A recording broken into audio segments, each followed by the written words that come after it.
Willow was found in a market. He was desperate for support and help.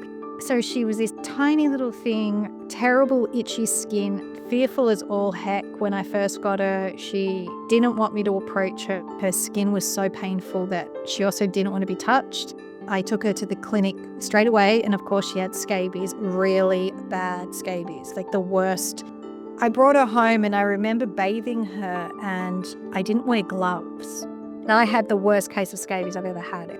But over time, we bonded and became very bonded, and I could bathe her and give her the healing oil massage each day, which kills the mite. She had an incredible diet of raw food and nutritious supplements and bone broth and all the good stuff that little dogs healing need. I would bathe her like a newborn baby and slowly do it, and it would soothe her skin. It wasn't a painful experience for her. I ended up shaving hair off.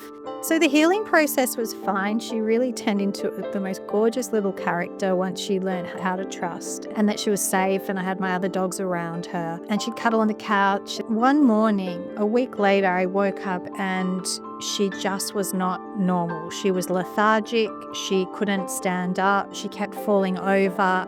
It was about 7 a.m. in the morning. I lived a long way from a 24-hour clinic, and it was an hour until one of the clinics was going to open in my area, clinic that's 10 minutes away. Thankfully, they were open. Willow started to seizure, and that was incredibly frightening.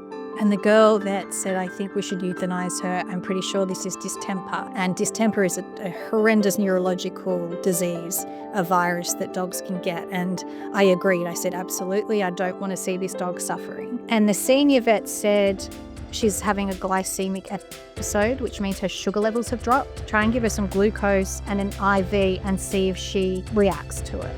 Within 3 minutes, she perked up. She looked at me, and I think I burst into tears. I couldn't understand what we'd just been through. It was so traumatic. And the vet was also traumatized, thinking about the path we were about to take. Very big lesson for us in rescue. She was back to the normal Willow.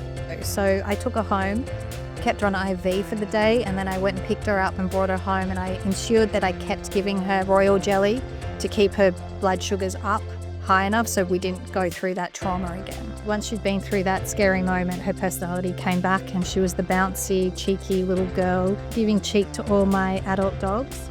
She had many people following her, and a young Indonesian girl had seen Willow's story and followed it all the way through and said she wanted to meet her, and she came to an adoption event and she met Willow, and I knew that that was the forever home for her.